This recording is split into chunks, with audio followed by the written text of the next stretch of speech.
Hello. Hello. Hello. Hello.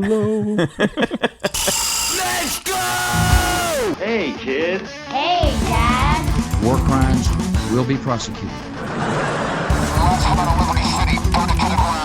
the word duh mean anything to you? Yeah, I chose this profession, so therefore I earned beer. You want to go to the matinee?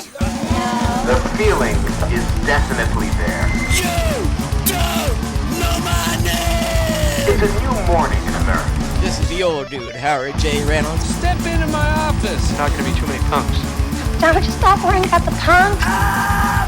You! That's my name! Yeah, let's go to the punk rock show. Introducing, for your listening pleasure.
This is the High Fives podcast.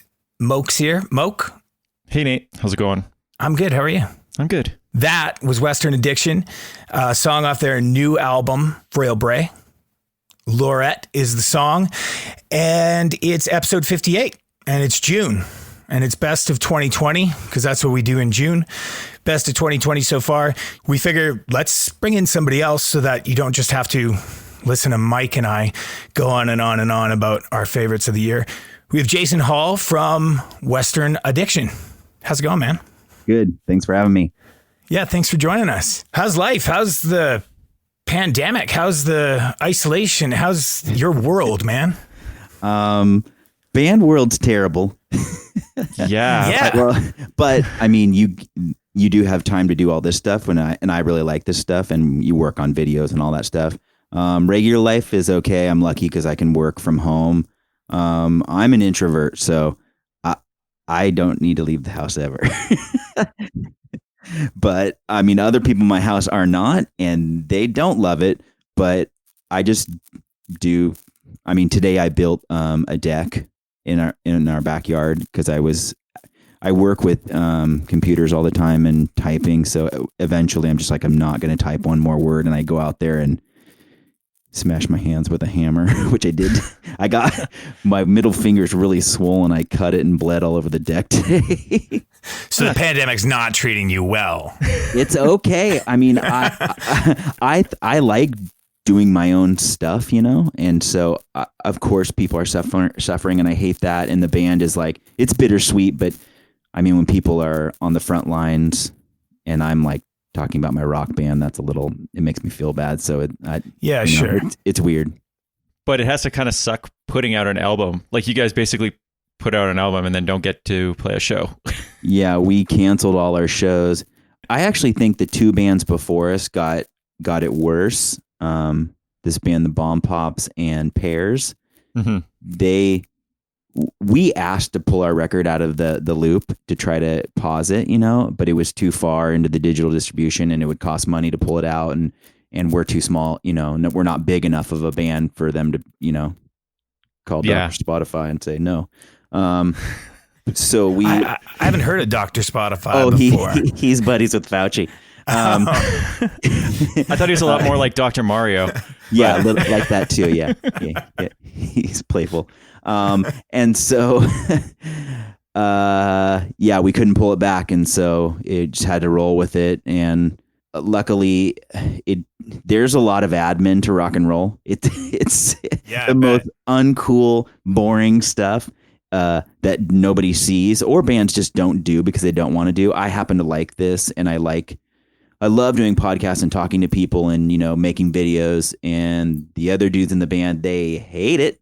And so they're happy that I do it. So yeah, just talk about that for a sec. This must be the most anticlimactic album release you could have ever expected. You'd put out a record, you'd go tour it, you'd play a bunch of shows, you'd have a lot of feedback coming back. Has it felt that way? Just kind of like a sad trombone? Not really. More like the Price is Right song, Actually, yes and no. Yes, because we were going to play with Bad Religion. We're going to play with Propaganda. We're going to go. We finally got on European festivals. We never got on those before. I've never played a festival. We played some in America, but the reception for the record, it's the best we've ever had. It's kind of strange, actually, where we made a video and 40,000 people have seen the video, and I've done more interviews than I ever have. I must have done 50 plus interviews. And then we have another video coming. And so that part of it has been really surprising, actually. I'm like, what is going on? This is really cool, but the playing is, the other guys I think are hurting more on the playing. They're bummed, because you have all this buzz, and then that's when shows start happening. People are like, come out, play this, play that. And we can't, Yeah. Yeah. Have you guys practiced at all? And I've seen some people now are getting together and practicing bands and stuff like that, in separate rooms and things like that. Have you guys tried that yet? Or is it just we'll just wait and see what happens when it gets a little bit better out there? We haven't tried that yet. Actually, San Francisco was the first to shut down, and it's almost the last to open. And so it just opened up last week. Actually, when we filmed our video for They Burned Our Paintings, as we were walking out of the art gallery where we filmed it, our friend that let us in, and he looked at his phone. He's like, look, we're closed. And everything in San Francisco closed as we were leaving. So it was almost like the last video ever made in San Francisco. Oh, that's wild. And we probably shouldn't have been out either, but it was early March and it was scheduled for a long time. And I'm like, oh man, some of the other dudes in the band are okay with doing it. And a couple of them are like, no way in hell I'm going anywhere. Our guitarist, Ken, he travels a lot for work. He works for Dunlop. They make pedals and strings and then he goes to Japan all the time, and he's just like, no way, I'm not going, because you go to other countries and they're in different statuses as well. And so some people, Chad, our drummer, is like, let's do it. Yeah, there's some people that are like me personally, I've been to my office and to the hardware store a couple times. And other than that, I filled up gas in my car twice in 3 months, which is kind of weird. I went to the hardware store too. But other people I know are like out and about, and they're like, it's whatever. It is what it is. We just sort of opened up last week here. So full on opened up. Yeah, I don't know. I'm not in a rush to get into a bar or anything, or do anything of. Me neither. Why? Why? I went downtown to get something, and people are just out at restaurants underneath awnings, chatting, laughing. I'm like, you buttheads are gonna get sick. What are you doing? Yeah. But that's how I feel. But they're going for it. I guess we all gave up or whatever. However it works. To each his own. Let's get to the topic at hand. The reason that we're all here, the reason that you begged us to come on the show, Jason. A series of emails that you begged. Yeah, and we were like, okay, just I guess just hold on, man. We're recording soon. Yeah, yeah. I guess we'll host you. So we always let our guests go first. So why don't you start us off with one of your favorite albums of 2020 thus far? Okay, well, I I take my top 10 hyper serious. Actually, our publicist Vanessa, when we have to send in our list, I give her this big list. I'm like, you want the write-up? She's like, I guess. I think I've seen your list before, man, and like had to like take like time. Like it wasn't like I could read it like at a red light, you know, not that I check my phone when I'm driving, but you know what I mean? Like it wasn't like a quick thing. It was like, you got to really like sit with this and spend some time. Maybe pour yourself a cup of tea. Yeah, it's embarrassing. I think about music really deeply, and I think about the cadence of records. And when we sequence our records, you're never going to get a 17-song record out of us because we would never do it. It's like you can take a great record and make it an okay record by leaving the 6 songs on the end. Like, why not make an 11 or 12 like masterpiece that's never going to go away? So we think about the cadence of our record and the sequence, and Chad, our drummer, he's really good at sequencing too. And so I think about the top 10 and I think about music really deeply. And my year-end list it's like important to me. Actually, I start building it. Like, I'm so glad you guys asked, because I'm like, woo, I can start building my list. Okay. So one of the first records, and I look for a combined good record. Like I don't want to hear 1 or 2 good songs. I want to hear a body that you cared. And when you care, I can tell when you care or when you don't care. Like when you just spit out a record, I can tell. I also should mention with my job, I can listen to music all day long, like all day long. And so I listen to tons of radio shows, podcasts. I follow Stereo Gum, Punk News, Pitchfork, all those. And I listen to a lot of music, and I have these weird metrics for what I think is a good song or not. And that will bore you to tears. We can talk about that some other time. No. I fully respect all of this. And if you're a person that makes songs, you're always looking to try to unlock the magic of a song. And so I'm looking for the magic in other songs.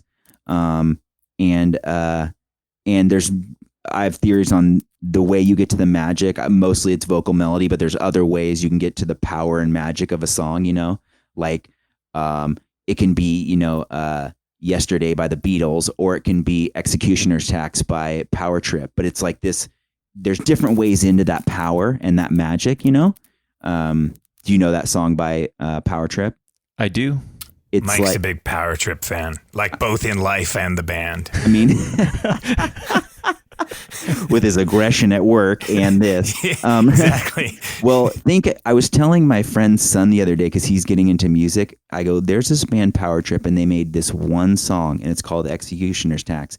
And that song took them around the world.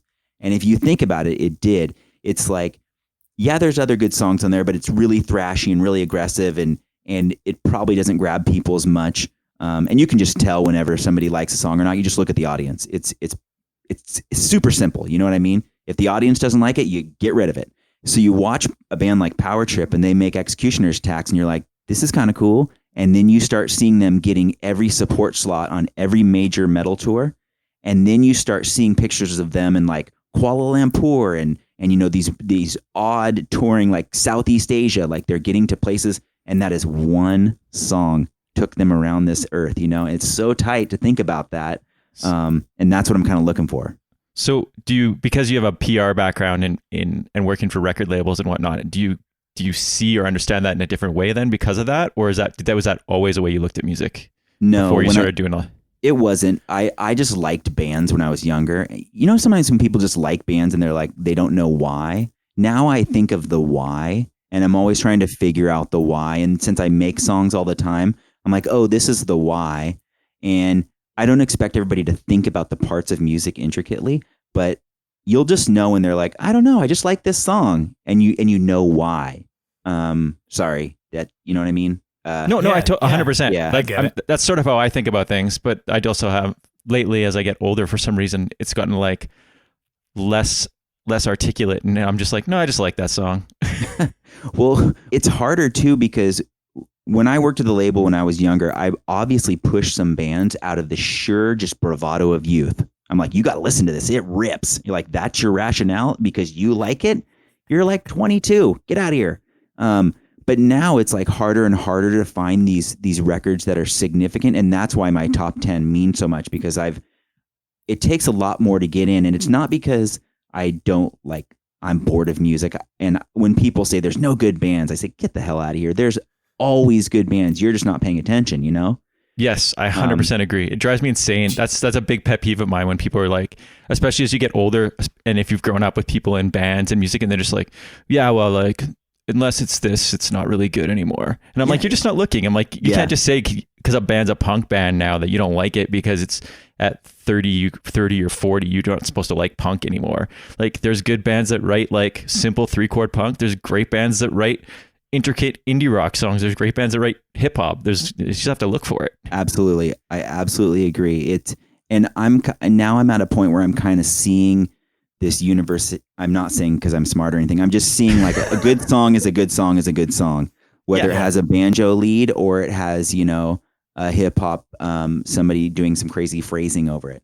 Anyway, sorry, that was like 2 hours ago. You asked me the first song I like. It was actually only 17 minutes. Okay, sorry. So like you're doing better than you think. The first song that I put on my list is this band from, I think they're from Scotland or the UK, or like they share members, but they're called Shopping. And it's a weird name.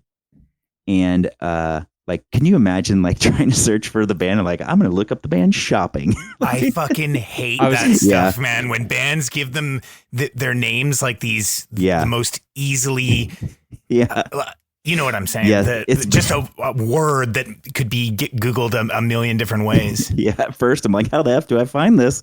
Yeah. But I heard it on KEXP. I don't know. Do you know that radio station in Seattle? Yeah. It's my favorite radio station. Again, you're looking for filters of quality. And it's funny because the person that is the program director also does the country show. And I listen to the country show.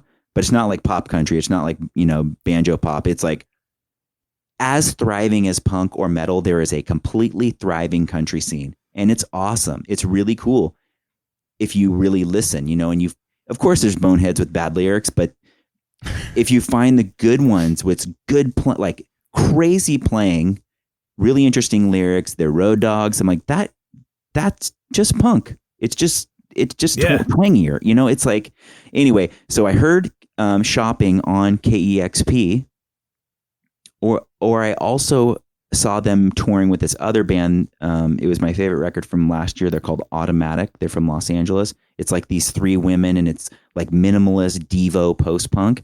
And the record's so good. It was my favorite record of last year.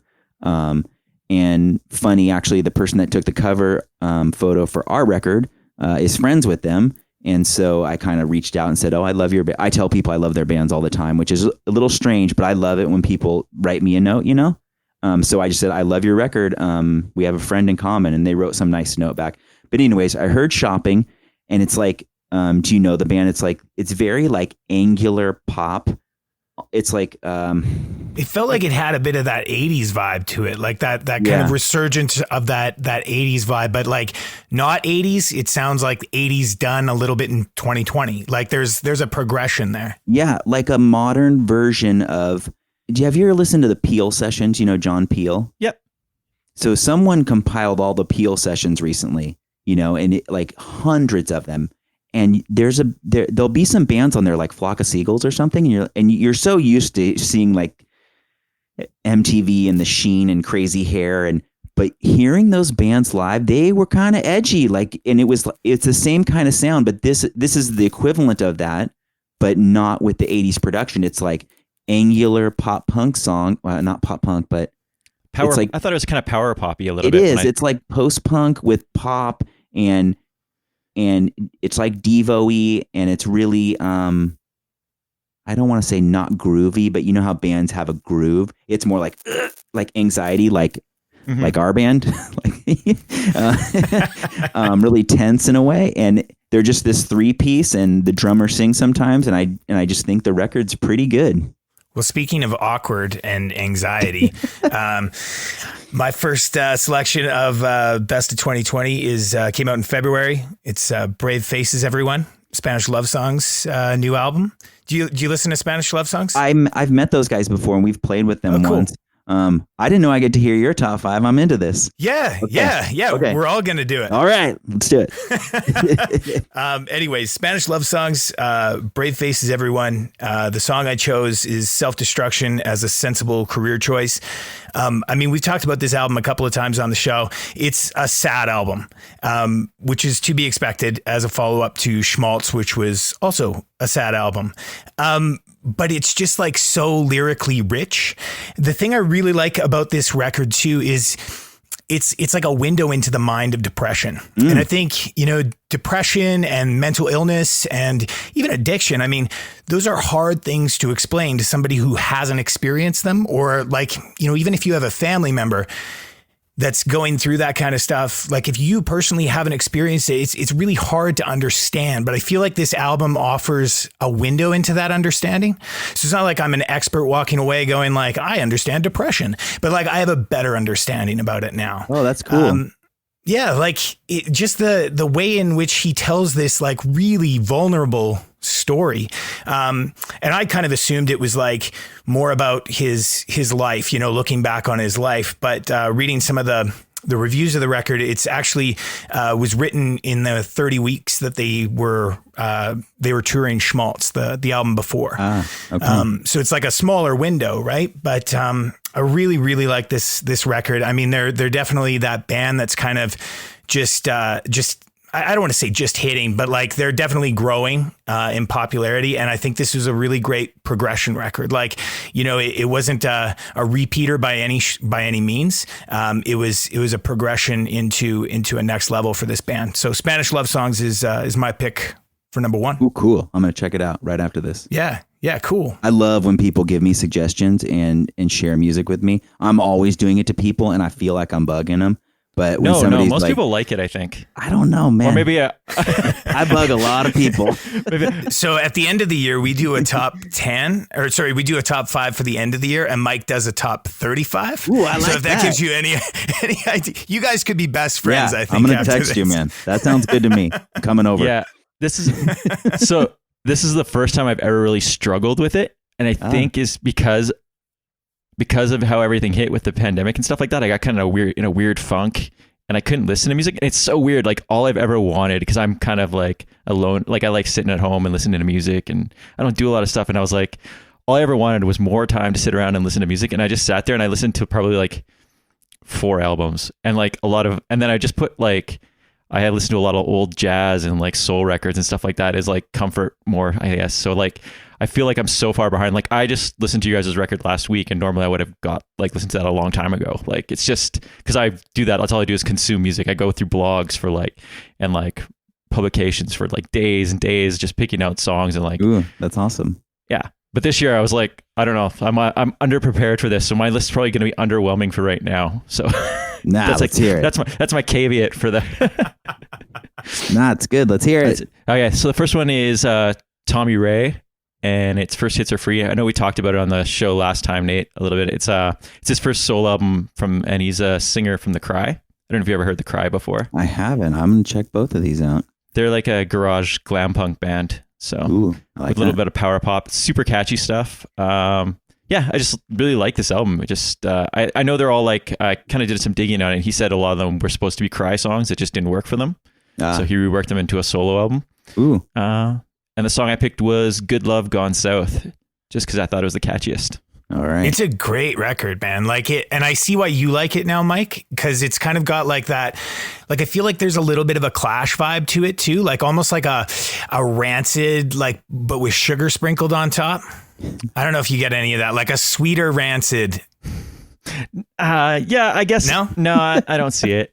All right, plug it. It's like a sugary transplant. It's like, I guess no. It's got like no. I guess it's got like a street edge to it, but it's more like 77 punk, but like a little bit more power poppy. Yeah. So a street edge. I like that. Street edge, not straight edge. What's street edge? The first one's free. Is that what it's called? It is. No, first hit's free. First hit's free. Yeah. That's where the street comes in. Yeah, Nate.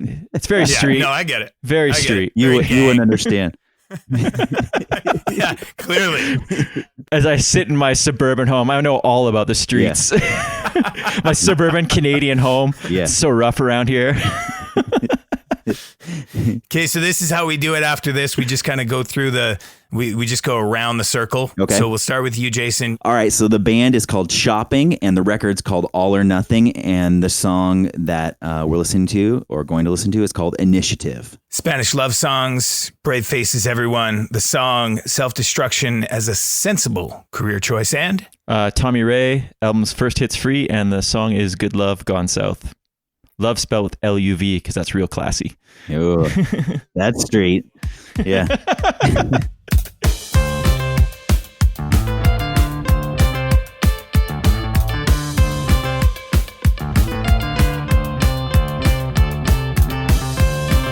You're holding your breath. It's a particular kind of stress. You have a razor sharp tongue when you want to. Is it now? You're losing the game. It's a belligerent style of play, and you're resisting the change just when you need to. Show me how. Initiative. Why can't you show some initiative? Initiative. Why can't you show some?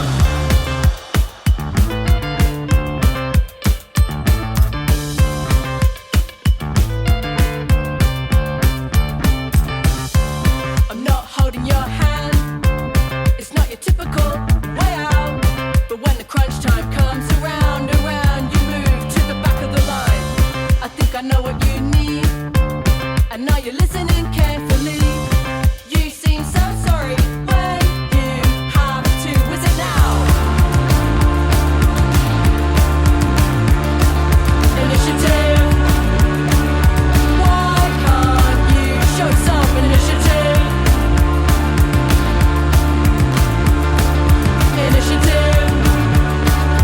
Why can't you show some?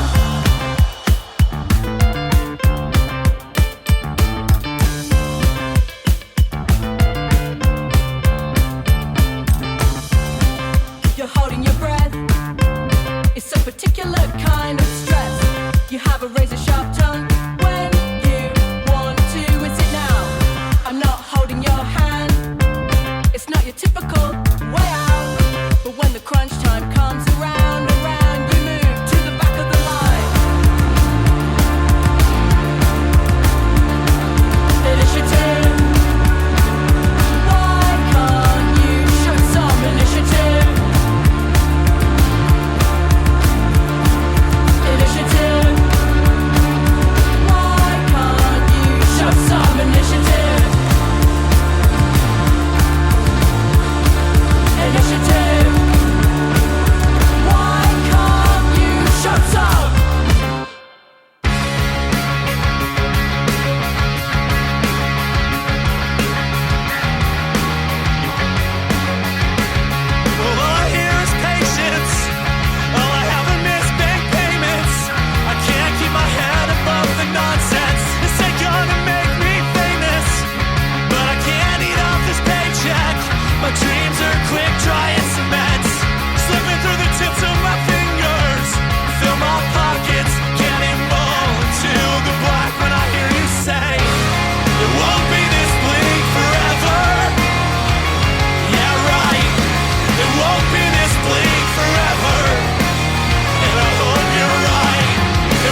keep pulling out threads.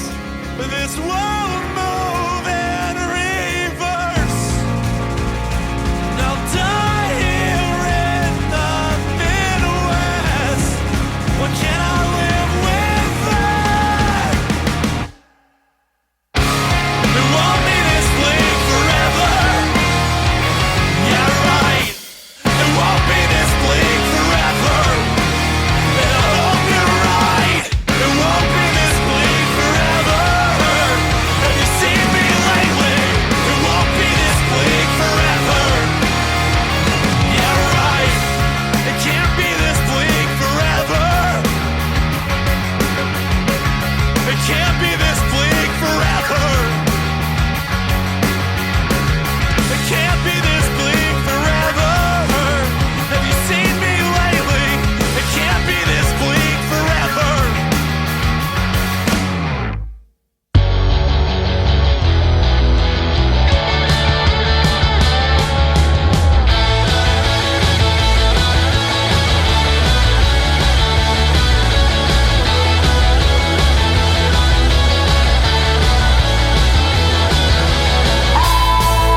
Been stuck here for too long, hoping for something to happen, praying for something to happen. I'll admit it's much harder on my own. Just trying to do the things we used to breaks my heart and makes it hard to sleep. Less than think because you say that you're better. What makes you so much better? We're both out here in this weather. And you say you know what love's about. But our love is over now. Yeah, our love has gone south.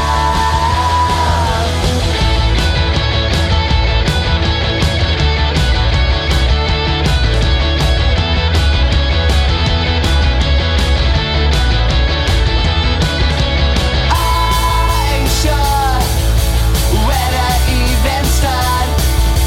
It's too late to fix the pieces. They've all moved to different places. I'll admit the drugs pushed us apart, but we can't blame it all on me. You've done things I can't believe are true. Yeah, you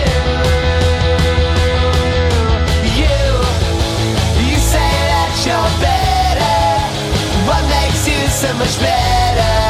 We're both out here in this weather. And you say you know what love's about. But our love is over now. Yeah, our love has gone south.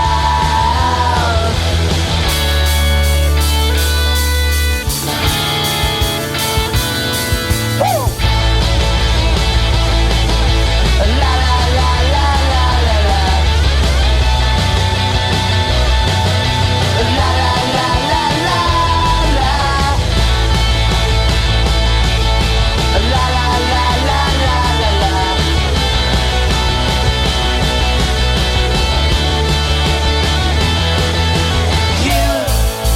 You say that you're better. What makes you so much better? We're both out here in this weather. And you say you know what love's about. But our love is over now. Yeah, our love is gone south. You say that you're better. You say that you're fine. You say that you're better. You say that you're better now. Oh yeah. So you played guitar in the first record, right? First record, maybe some of the EPs or splits. Yeah, I write everything. I write all the music, all the lyrics, and yeah. But on the first go around, I played guitar. And then when did you ditch the guitar, and why did that happen? Did you guys just find somebody else, or was it more like, you know what, I really need to express myself with this microphone here? I'll tell you a story about that in a second. Okay. Well, I'm not a fantastic guitar player, but I can make it through a song, but I don't know. It's actually pretty frustrating. I could practice forever, and it's still just like oven mitts. I just don't know what's up. But I can make songs, and I have ideas. And then when our bass player, our previous bass player left, and then Tony Teixeira, he's our current guitarist. He jumped in to play bass, and he was like, "Man, I'd sure love to play guitar in this song." And I was like, "That sounds fantastic." So he switched to guitar. We got another bassist, Mitch Paglia, and he's the best bass player I've ever played with. He's so good. And it was just, our shows they were so much more fun. Like I enjoyed playing a show versus worrying about messing up. And those guys are really good players. And so I'm like, why don't really good players play it? I'll supply all the ideas, everything, and I'll just go act like a jackass and jump around. And it just got to be so much fun, doing it that way. But our first show back, when I had to sing for the first time, like we were backstage, and I was like, "Oh, what do I do with my body?" You were like, like Will Ferrell in Talladega Nights. Exactly like that. Where do I put my hands? Yeah. Where do my hands go? They keep coming up in the shot. It was exactly like that. And it was like, I don't have any rock moves. I didn't even think about this. So that was like a little, now it's fine. You just act somewhat natural. But at first I was like, this is pretty awkward, man. So it's not like you stole the Axl Rose helicopters like right off the bat, or like... I did, embarrassingly enough, and I should not say this, but I watched a couple videos I'm like, who's the best singers of all time? I'm like, it's Iggy Pop and it's Mick Jagger.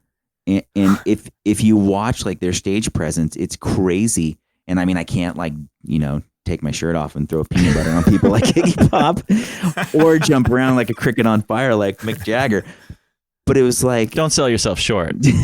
I bet you could if you really put your mind to it. I bet you could do those things. No one wants to see me like shirtless. It's like a melting ice cream cone. And so it's like, but now it's better. Like I feel more comfortable, and I don't know. I look forward to playing shows now. I'm like, this is exciting. This is really fun. And I don't think you should dread playing shows if you're in a band. And yeah, you know what I mean? So is it freeing? Like, I mean, now that you've worked the awkward out of it, is it just kind of freeing to not have to like carry around an instrument, that you can just, do what you need to do? It is freeing. It's also hard because you don't have anything to hide behind. But what is good about it is when I see people are bored, I can do something about it. Versus when I have my guitar and I'm singing and I'm stuck at that mic, I'm stuck, Yeah. But when I'm seeing boredom, and I'm like, okay, I got to, dive into a trash can or something. I got to do something to make, because it's my job to make people interested. It's not, I hate when I see bands and they're like, get up, and like, it's not your job. It's your job to make them get up, ding dong. And so now I can sense if people are bored, and I just try to make them not be bored. Cool. So we'll transition that into your number 2 pick. I kind of made a mistake, and I picked a 28-minute song. I really love. Is it Freebird? It is. It's yeah. You heard it. It's good. I think Freebird's actually shorter than that. Yeah, it is. Sometimes all black metal songs, they're like, oh my gosh, 14 minutes. What are you guys doing? And half of it is like, the wind wisping. I think that's true. It is. Yeah. I love black metal, and I love death metal. And when we were talking earlier about bands, I like when I go to a show and it's right on the line of dangerous, but it doesn't get dangerous. It's like very, when you're at a show and it's very exciting, you're like, oh boy, I don't know if this is this legal? You know what I mean? Like, like if you see Dillinger Escape Plan or something, you're like, what, this guy, I don't think you can use fire in here, like, but if no one gets hurt, it's good. And so I saw this band, Dragged into Sunlight, and I think their name's kind of funny too. Like it's, a play on a vampire, but they're like one of the most exciting bands I've ever seen. And they play with their back to the crowd, and it's all strobe lights, and they had this gigantic like deer head candelabra. I mean, on paper, it sounds pretty funky, but when you see it, sometimes I'm just like, I cannot believe people's bodies can do this thing. So it's a mix of black metal and death metal, but the dude can scream so damn loud. And sometimes, one time I went and saw, there was some like black metal, death metal bands, and they were in sound check and they're warming up, and they're like, "Hey Terry, turn on the thing," and he's like, "Wah!" And I'm like, "Wait, what? That's a pedal?" Because I'm expecting it's just from the seventh circle right up your gullet, And so I think some bands fake it a little bit, but they don't. This guy can scream his ass off, and I can scream pretty loud. I love that they call him Terry too. Like that's the exact name I expect to hear in a death metal band. And I get a little bit more scream in my, and I mean, I can yell pretty loud. And I'm not bragging, but I can't do anything else, but I have some resonance, But man, when first time I saw Dragged into Sunlight, I'm like, oh my word, this is insane. And they just had this gigantic argument with their record label, like a hyper public, like falling out, like one of the worst I've ever seen, like screw their label,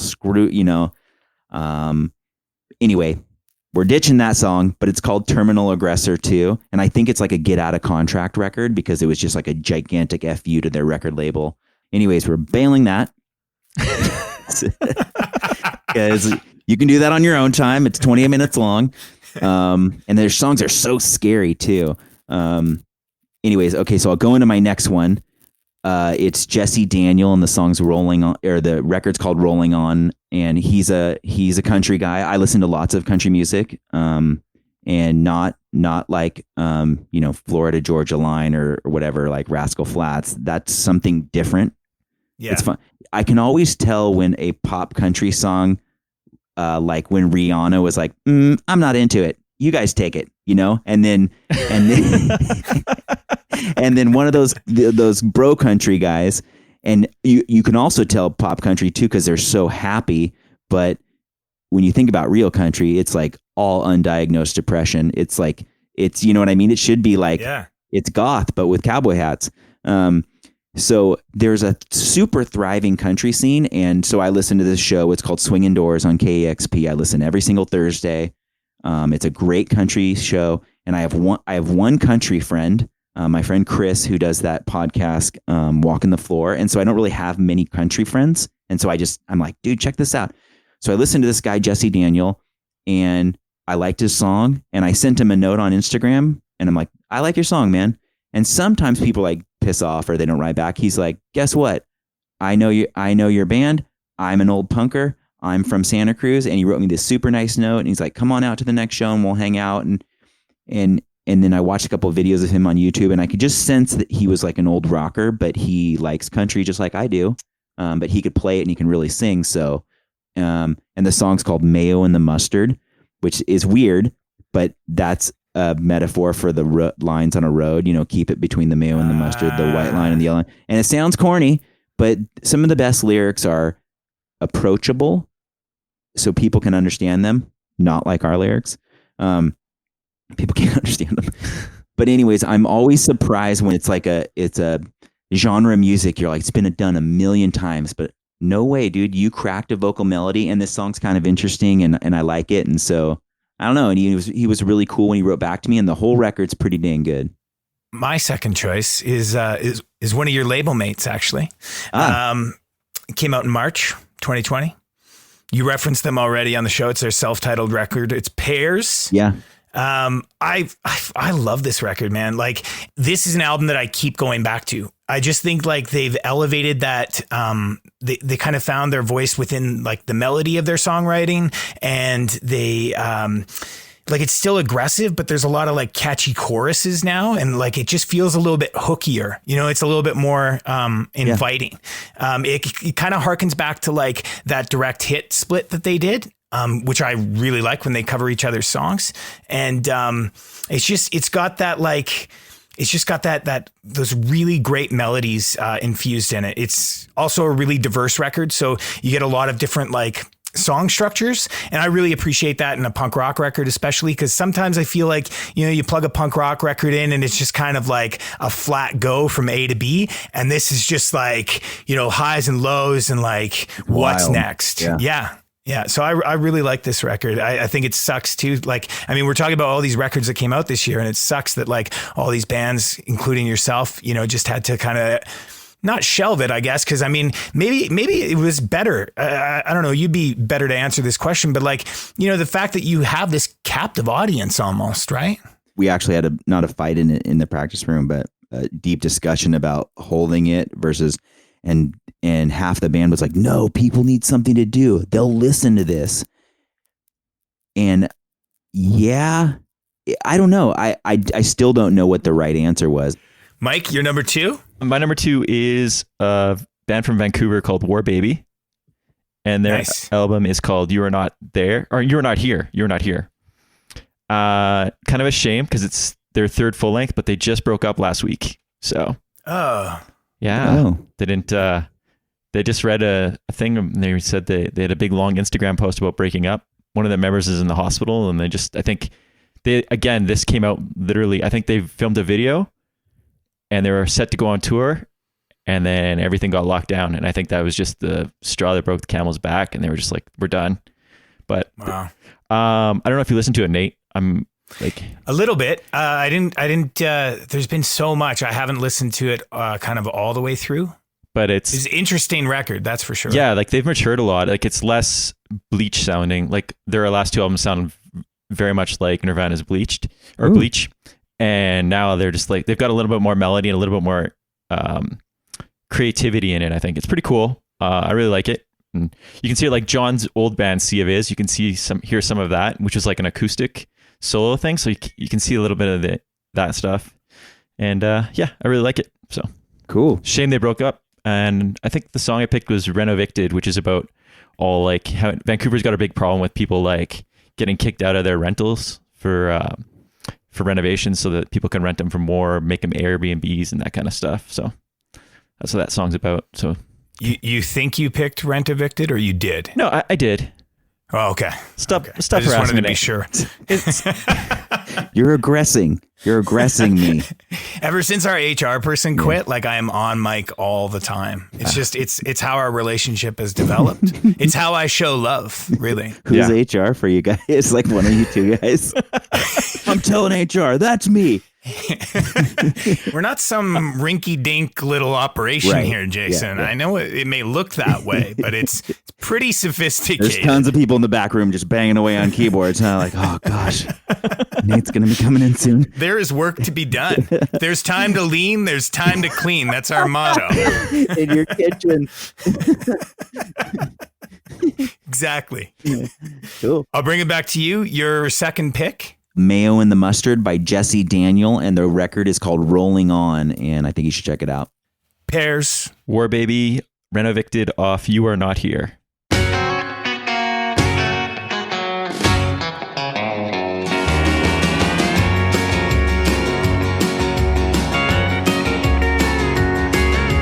There was a time in my younger life where I hustled every place I went. Drove the roads hauling heavy loads so I could feed my kids, pay my rent. At a rest stop diner, I met a wise old timer. He offered up some good advice I never would forget. Here's what he told me. He said, keep it between the mayo and the mustard when you're driving on the road to life. If you start to swerving and a curving, ain't nothing gonna turn out right. Just take heed, son, and watch your speed, cause it all goes by so fast. In this race there's no first place, and you're lucky just to come in last.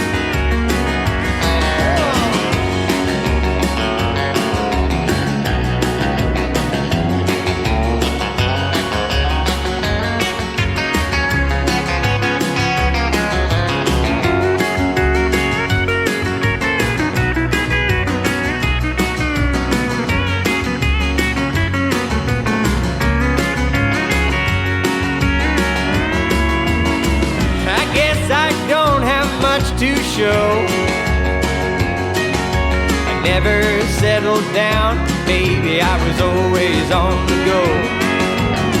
If anybody asks me why I drive, well, the answer's down the highway underneath blue skies. 20 years jamming gears, now I live alone. I spend my days on the interstate, and my kids have families of their own. But at a rest stop diner, now I'm that wise old timer,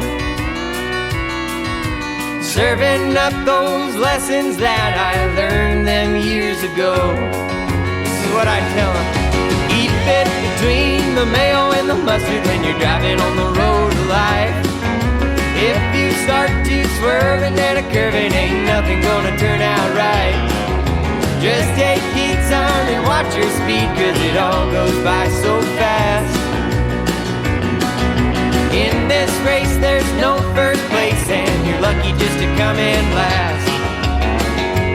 I said in this race there's no first place, and you're lucky just to come in last.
My third pick is this band called Moaning, and they put out a record called Uneasy Laughter on Sub Pop. And our first producer, Alex Newport, who produced Cognicide for us, and he's a friend of mine. I always check in on what he's making. And he used to be in the band Fudge Tunnel and Nail Bomb a long time ago. I've looked it up before. I've looked him up on YouTube, and he's playing to like this ocean full of people in Nail Bomb. And I text him like, dude, I just saw you. You're 19 playing to an ocean of people, and it was like on the tail end of new metal. But anyways, he's a good producer. He's a good guy. And sometimes, do you guys hear bands where you're like, so I've listened to enough music that I'm like, so I'll give you a good example. You know that band Gouge Away? Yep, I like Gouge Away. So if it was 1993, Gouge Away would be as big as Bikini Kill or Hole or any of those bands, but it's out of time. You know what I mean? Right. But they're so good, and the singer's charismatic. So this band Moaning, when I heard it, and this song called Make It Stop, I'm like, woo! If this was like the late 80s or even like early 90s, this would be something. This would be on a major label band, but it's out of time. But you can still recognize Sub Pop has that thing too, where I don't like all the bands, but I know their filter's good. Where somebody's like, I can tell they listen to a million records and they're like, this is good because, and so I heard this song, it's called Make It Stop, and it just sounds so, it's like eerie and depressing, and I don't know. I just think the record's pretty good and pretty cool, and they'd be super famous if it wasn't 2020. I don't know if anybody's famous anymore in rock or anything. True. That's another thing too, where you're like, one of our friends runs two of the big venues in town, and he'll post on Instagram about it, and it's just packed, and I've never heard the person, and I know a lot of bands. So there's you can be big and no one could ever know. You know what I mean? It's so weird now. I can't tell what's big or what isn't big, and I follow more music than anyone I know. Mike's my filter. That's who I look to. Yeah. All right, let's hear it. Let's hear your song. Well, so it's funny you mentioned that, because I picked a band who I think this album is also out of time. To me, it sounds very like 2000s emo. So it feels like it's about, I don't want to say 20 years late, but in the same vein of what you were talking about, where it's like, well, they probably would have exploded a lot more. This record would have got a lot bigger had it been out during that time. Had they been on time, let's say. So the band's Hot Mulligan. The album is You'll Be Fine, and the song I chose is Dirty Office Bongos, because when a song's called Dirty Office Bongos, you pick it. That's why. That's I'm calling HR right now.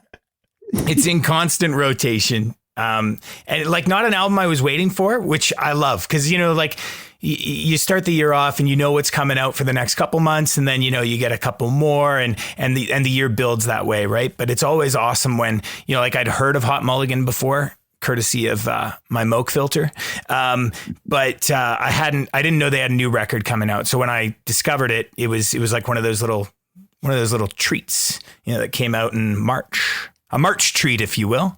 Because we didn't have many of those. March is a pretty grim month. It reminds me a little bit of Free Throw, too. I don't know if you listen to Free Throw. They made my top list last year. I really like that band a lot. So this is kind of that same vein. It really like pulls at the nostalgia strings, if you will. Have you ever heard that song called I'm a Man by Piss Jeans? That song is an HR violation. I love it. It's so messed up and so weird. That's good. I mean, when your name is Piss Jeans, I feel like, most things you bring to the table are HR violations. That's true. Your whole life is a violation. Yeah. And they spell it with an ST. So that's how they're street as well. If we get back to the lingo that we've uncovered earlier with Tommy Ray. Yeah. Calgary Street. Yeah. That's right. Yeah. Michael? I'm going to go with the Bomb Pops in Death in Venice Beach. Nice. It's kind of weird because I wasn't a huge fan of them before, but I think just when it came out, I liked the production on this album. I don't know if they put way more effort into, maybe you can leave us some insight into this, but did they put way more effort into the production of this album than the other ones that that I heard of theirs, and it's just like a crisp pop punk album. Like sometimes you just need something that's not like in your face or anything. I just thought it's a really good album. I don't know. It's not groundbreaking or anything like that. Like I'm not going to sit down and be like, oh, this album's like, did you see what they did? But it's like, there's lots of hooks on it and it's fun. And I like the guitar tones on it and the drums, everything just sounds like but it also sounds like it shouldn't be from now. It sounds like it should have been out in the like 90s or something, I guess, or something. I just really like it. It's like classic Fat, like a modern version of classic Fat. They're really good about cutting the bloat out of their songs, and all their songs are really short. Yeah, because people don't need to hear long, dragged out songs. So they like, you can tell they concentrate on vocal melody, and you can tell they care about their songs being short and punchy.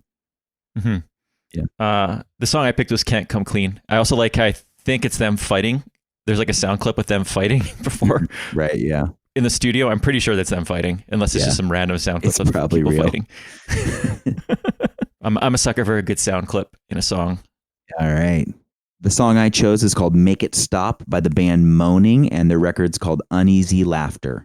Dirty Office Bongos, Hot Mulligan, you'll be fine. You nailed it like you're a radio guy.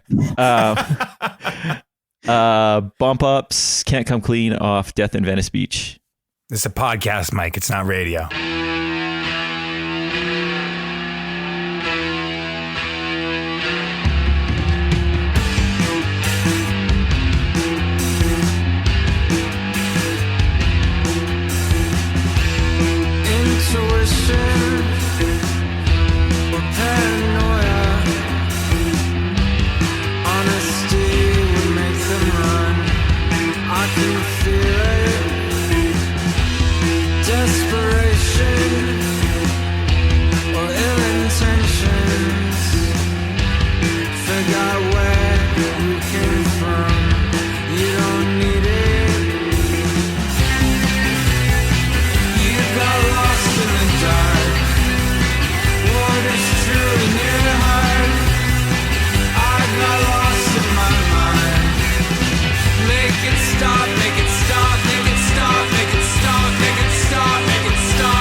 I'm always repeating sick thoughts in my head. Tired of being alone, all the shit in the bed. But I think I can't come clean. I think I can't come clean. Sick of always posting things on the internet. And if I ever read the bullshit, it makes me regret everything. That's why I can't come clean. Oh, I hope you notice the handprints left from my sweaty palms on the menu at the restaurant. I'm caught up in all these drunken altercations of hand interrogations, exposing all my crimes. But you're wasting your time. I'm always repeating things I already said. I'm sick of all these people, all I want is my bed. And I think I can't come clean. This time I can't come clean. Oh, did you ever notice me waiting patiently for apologies? I knew damn well would never come. I'm caught up in all these drunken altercations of hand interrogations, exposing all my crimes. But you're wasting your time.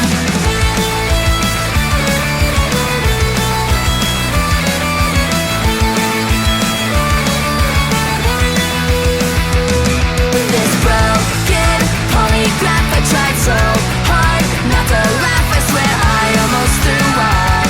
Just go ahead and lock me up.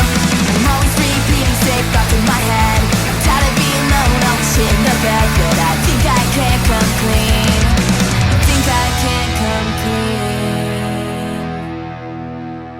clean. So remember how we were talking about like I'm hearing this whole thing of a record, like I'm hearing they put a lot of care into it and it's authentic, and I also can feel when a band is firing on all cylinders, and I like to see bands going for it, but not in a gross way. So you could kind of feel like when Deaf Heaven was going for it, you're like, this is it. We're all in. We're going to tour this world. You know what I mean? And I like to see when bands are doing that. So my fourth one, and I don't love a lot of hip hop because I feel vocal melody is the secret to songs, and a lot of hip hop songs don't have that. I also don't like any kind of misogyny or like overt some of the words there's no cursing on our records because I'm kind of a pain in the ass about that. I just don't like a lot of like overt vulgarity, like Sure. That's fair. I get that. or blue humor. Like I like tasteful vulgarity. Do you know what I mean? That's weird to say, but so I don't like a lot of hip hop records. I do like some people like I like the classics like Run DMC or Curtis Blow or any of like because those kind of had some melody to them, you know, and or MF Doom. Do you know that guy? Yeah. Every time I hear that guy's MF Doom. voice, me too. I'm like, this guy's the best voice. So there's pockets here and there, but the new Run the Jewels record, it's really good, and there's some vulgarity in it, and there's some like no one needs to say bitch anymore, but there's a couple of those in there, and there's some cursing and some vulgarity, but there's something about it, especially the song I chose. It's called Out of Sight. I'm just watching them, and I'm like, these guys really cared about this record, and I can feel it, and it's interesting to me. It's interesting to me, who doesn't really love hip hop a lot.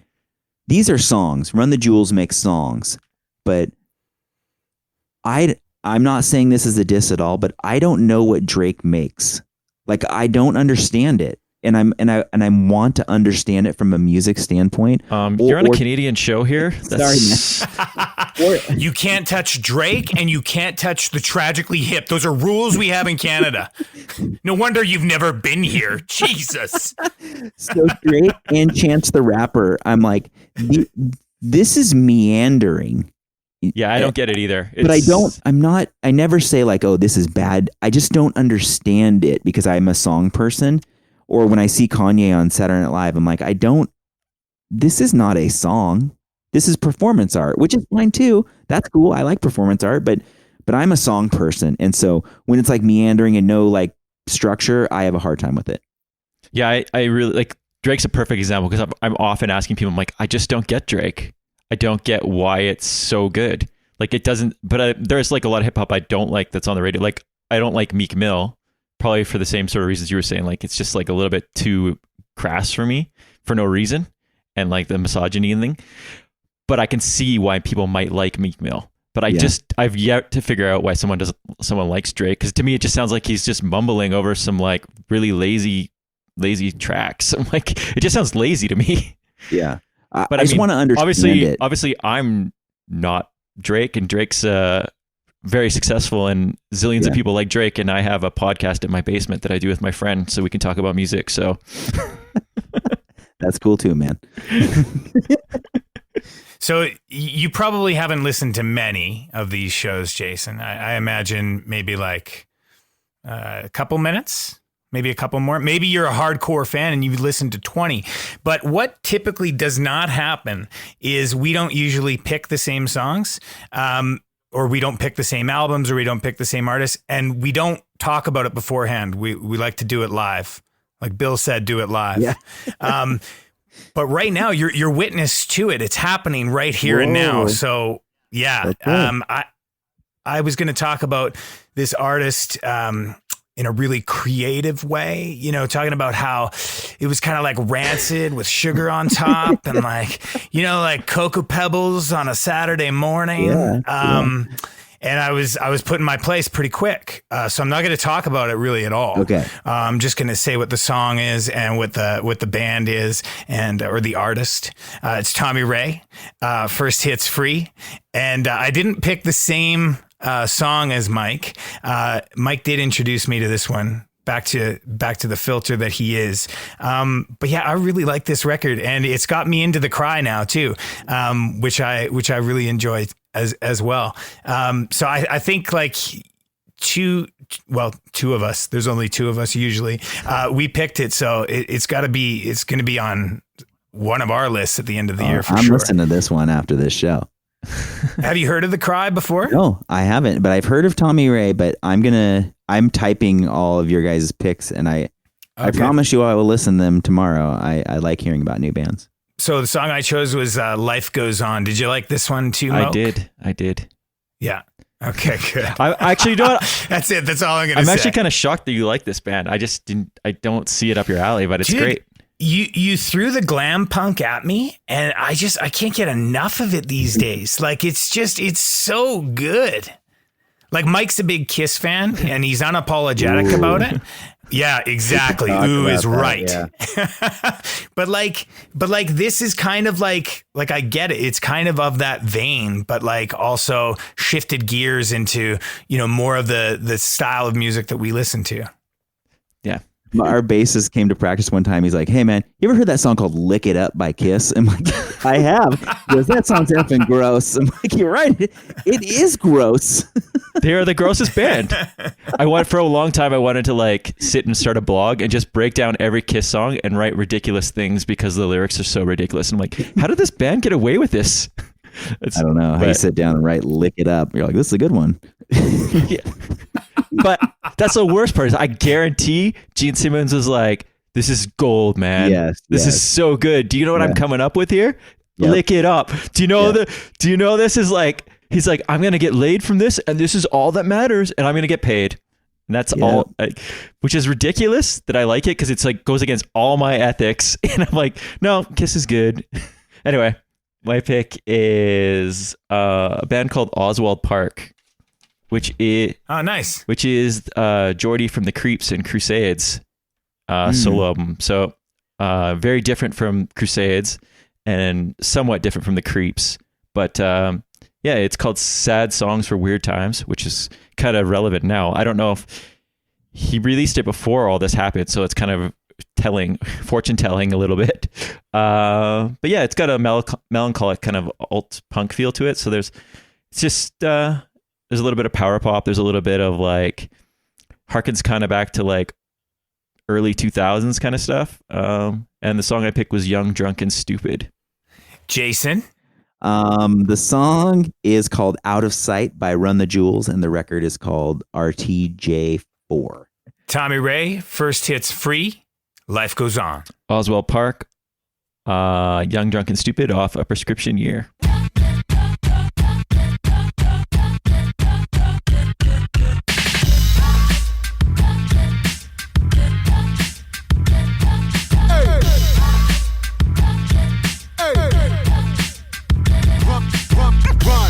kind of menaces to sobriety. Like what?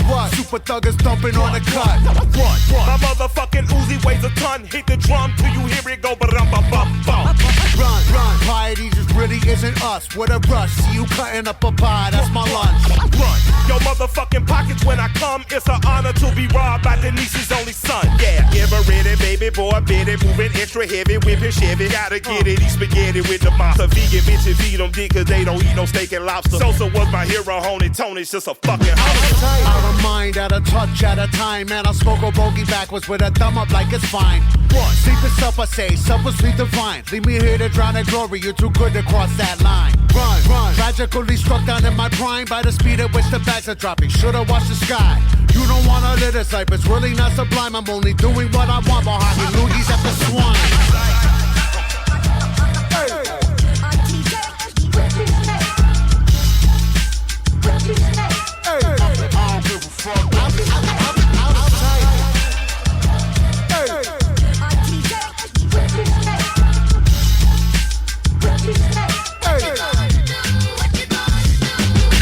Motivating, devastating, captivating, ghosting, ray relating, product of the fucking 80s, coke dealing babies, never regulating, bag accumulating. It would not be overstating to say they are underrated. Proud of Brooklyn and the Grady, baby. We don't need no compliments or confidence. Our attitude and latitude is fucking big. Summer leather bombers, Dookie ropes is spoken into. Ain't a team as mean and clean as Jay Moline and Michael Winterbrook. TV got no temperature, even if it did, bitch. We cool as penguin pussy on the Polar Cap Peninsula. Colder than your baby mama heart when she found out you been fucking with that other broad and you ain't got that ring. I know you just about me fucking had it. Our shit is just magic. Go figure the run to the little dead it without scamming. Was flying in the fat of the land on your man is mashing. We back in the class of lapping. You raising a hand and tapping. Might shit it in your locker and let them know with a winky face. Meet us at 3 o'clock if you wanna do something tragic. We'll shrinky dinky all of that yapping. It's automated. The gears of the rapper shredder want action and it'll happen.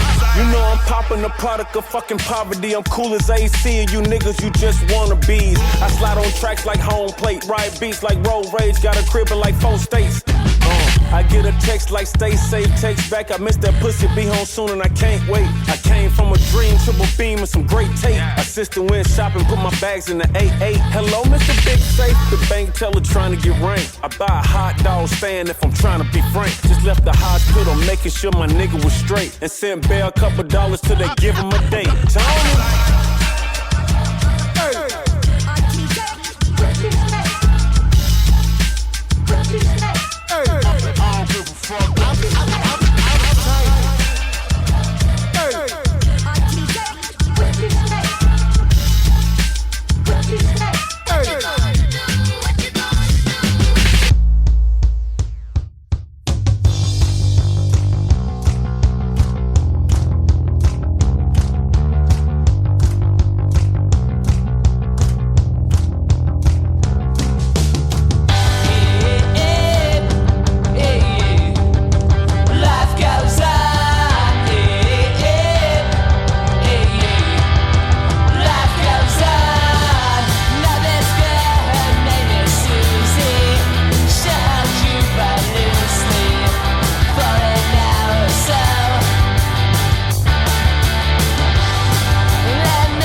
Thanks to everyone for listening, and hope you check out some of the bands, and thank you to all that have sent in lists the last few times. I know everything's a little bit weird right now, so I haven't posted any of the lists from the last episode just out of respect for what's going on.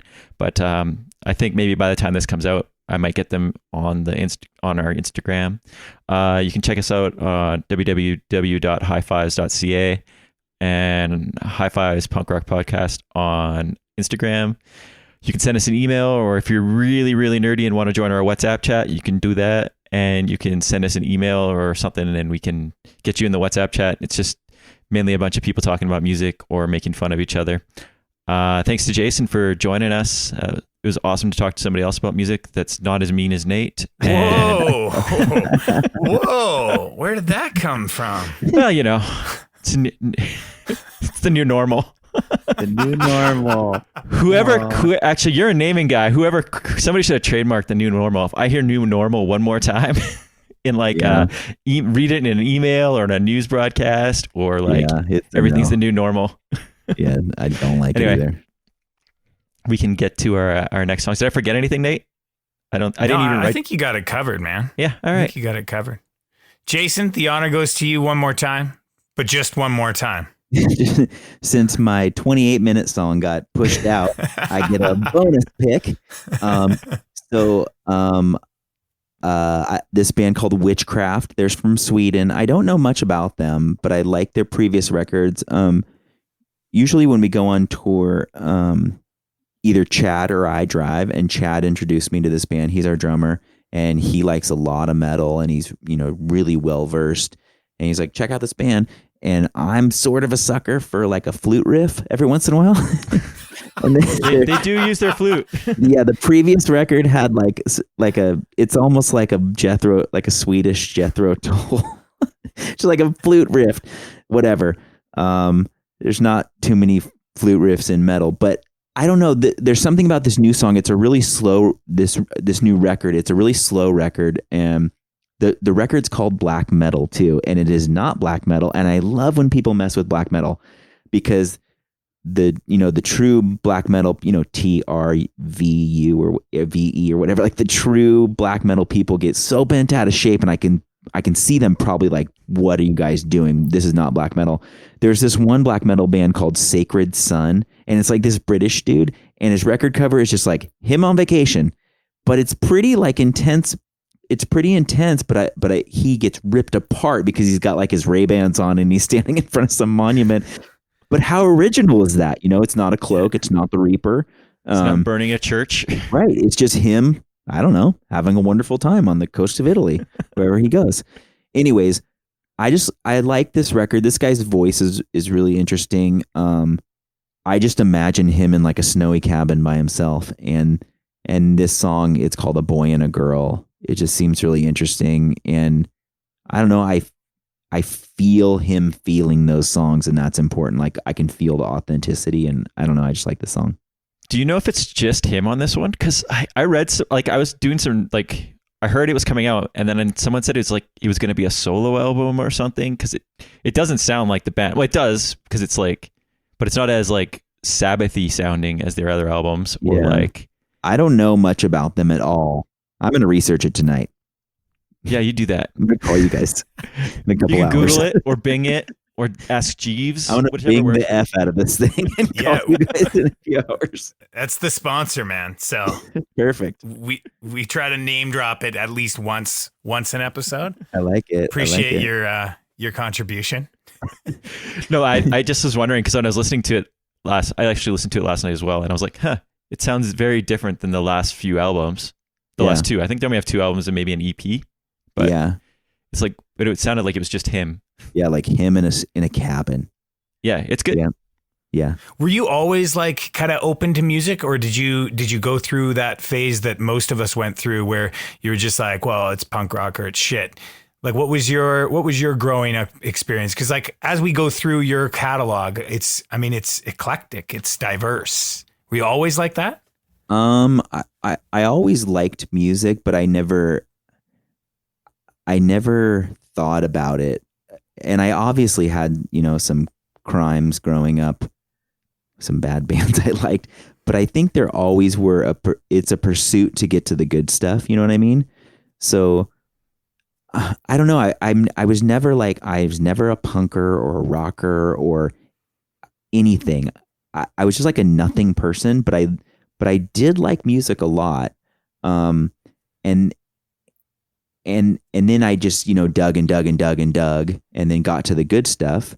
Like, did you have somebody, we've all kind of talked about the experience of, having an older brother or, an uncle or, somebody that kind of like took your hand and showed you the way. Did you have that person in your life? Not really. I mean, my dad liked music and he had albums, and I remember listening to some of those. There was one punker in my town, and he was my best friend's older brother. I mean, he was the real deal. He had Marlboro, the red Marlboro cigarette packages. It was his wallpaper stapled on nice. it. And I couldn't process it because he was always trying to kick our ass. And because we would sing, that band Ill Repute. Yeah. And they have this song called Cherokee Nation. And me and my friend Travis would dance around singing. And he goes, if you sing it wrong one more time, I'm going to kick your ass. And he would too. I was terrified of him because he was a real punk. Like, and I lived in a small mountain town, and there was him and this other dude. They were the only two punks, but I didn't know what that was. I just knew that was my friend's older brother would beat our ass if we sang the song wrong. But now kind of looking back, actually we cleaned out our shed recently and I found all my college DJ set lists, and I have a bunch of cassettes of my show, and the picks aren't so bad. I was like, I wasn't as embarrassed as I thought I would be. You know what I mean? And I've had what's a little flavor of that? Like, I don't know. I played Jawbreaker or Killing Joke or like all this good stuff. And actually there's a couple people I worked with at FAT. They introduced me to like real heavy music, like scary, intense music. And I was really green to that. I didn't, I liked Metallica, but I wasn't like ready for some of the things that they were like, check this out. I'm like, this is insane. So there had been some people like open my mind that way.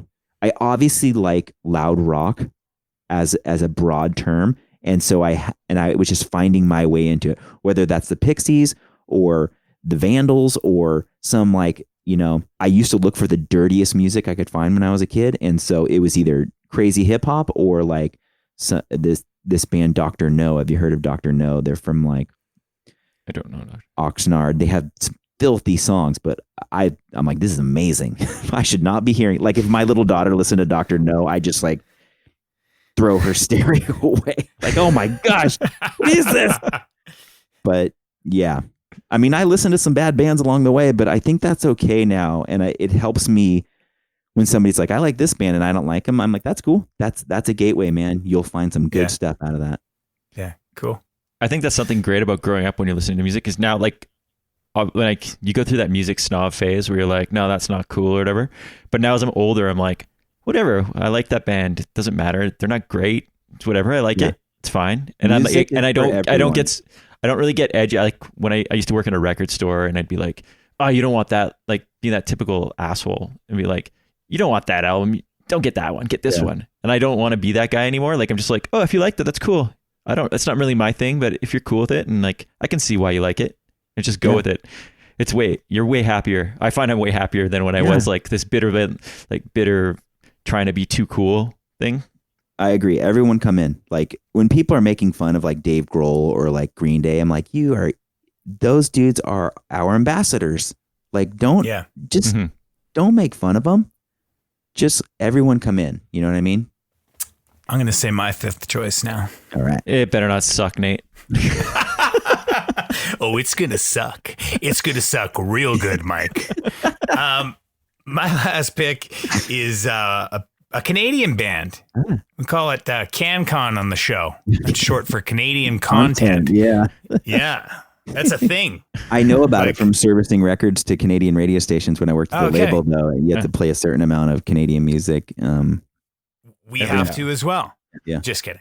I really like this band. The band's called Boyd's. They're from Montreal. They're on Stomp Records. The album's called Quell Drag. The song's called Stains. It came to us in February of 2020. It's like a pop punk record, but like pretty straight ahead and fun. But it's got like some, like the Hives kind of have like the weirds in some of their songs. Yeah. I really like that about the Hives. And this kind of has like some of the weirds in some of the songs. Yeah. Like it's not like over the top, or it's not like it shifts you away from wanting to listen to it. It just adds this odd kind of layer where you're like, well, that's different. All right. It was also produced by Tom Thacker, who is of Gob fame, but you might know him more of Sum 41 fame. I remember Gob. Do you? Yeah. They used to come here like every weekend when we were kids. Yeah. We'd go see him at the Black Lounge. They also called it the Black Lung because you could smoke your face off when you were 16 there. Yeah, it was super cool. So yeah, that's what I picked. Boyd's Stains. Michael? What was I going to pick? This is the one where I crossed off, so now I can't remember which one I picked. But I told you it's dangerous business, Mike. I know. You can't do deep cuts late at night. All right. I went with Beach Slang, the Deadbeat Bang of Heartbreak City. Well, I can't even read my writing, but I think that's what the album's called. I didn't like this album the first time I listened. I liked the other previous Beach Slang albums quite a bit. It wasn't bad or anything. It just like sometimes bands write a similar album. It's nothing to like, it just didn't feel like it was anything new or groundbreaking when I heard it. But then one day I was stuck at work and it just came on and the song Kicking Over Bottles got stuck in my head. So I went back and gave it a better listen, and now I like it a little bit more. So that's the song I went with. Cool. Yeah.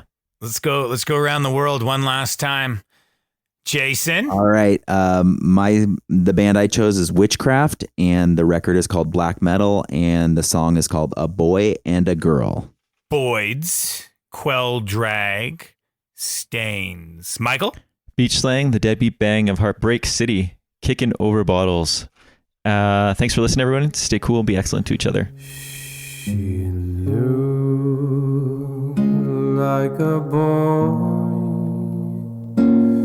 that looks like a girl. She looked like a boy and a girl.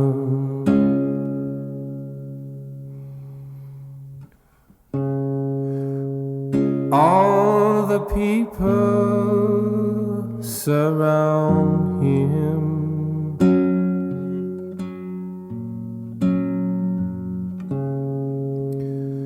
All the people surround her.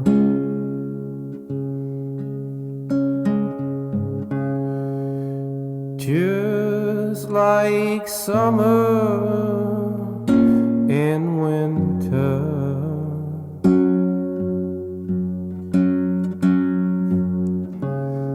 No, I'm not suggesting anything at all,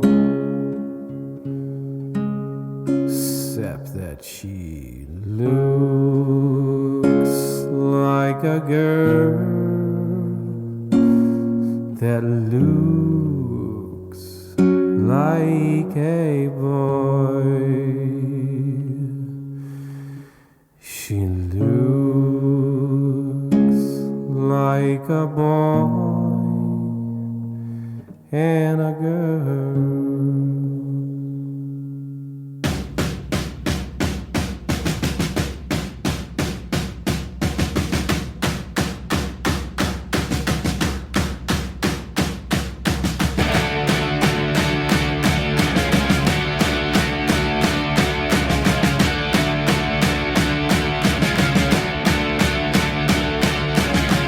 I thought that I was so smart, not impressionable. Your propositions and your motives are so questionable. Manipulate, piece of clay, butt me out in your ashtray. Burning slow, here we go, everybody is 3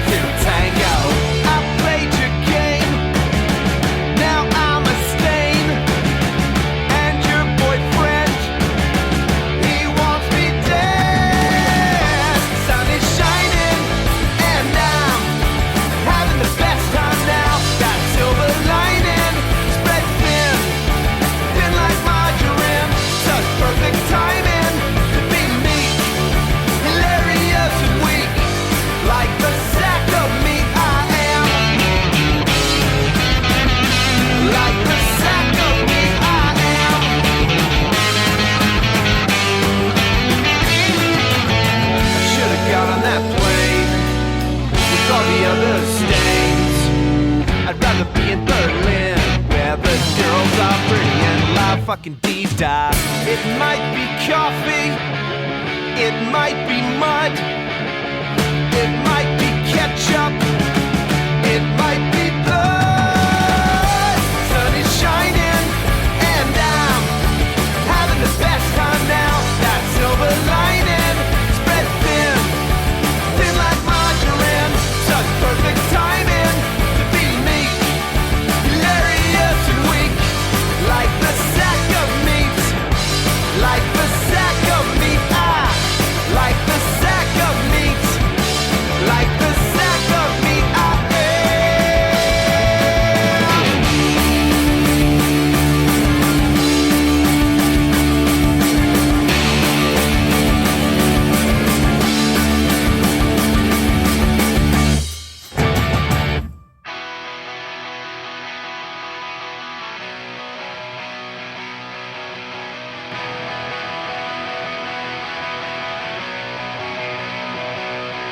got a light in my pocket and the cigarettes.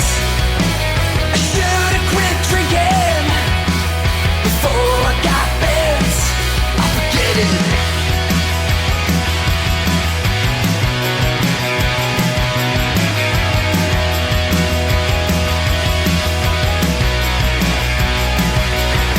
Got blood on my knuckles, a kink in my tongue.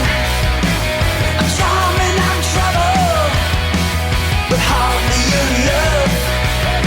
And we're all in just one. We're all in just one. We're all in just one. We're all in just one. All in just one.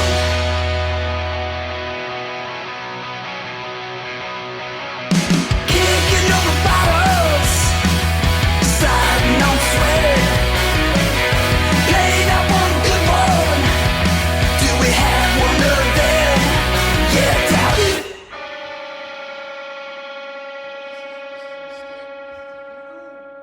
And we're all in just one.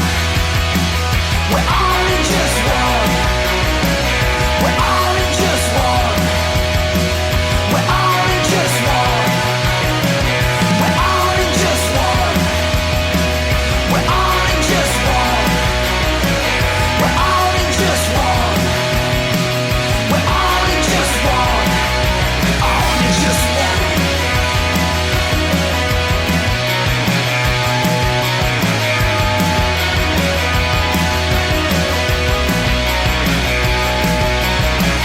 All in just one. All in just one. All in just one. All in just one. All in just one.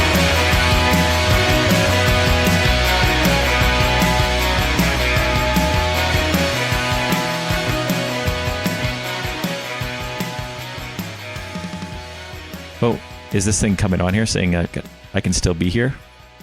Does Yeah. that come to... No, I got a message saying, are you still here? Oh, Sorry. you should say, yes, I am. No one else got that message? Only me? Just you. It was like, oh God, this guy's talking about beach slang. Yeah, time's up. Yeah, he's still here.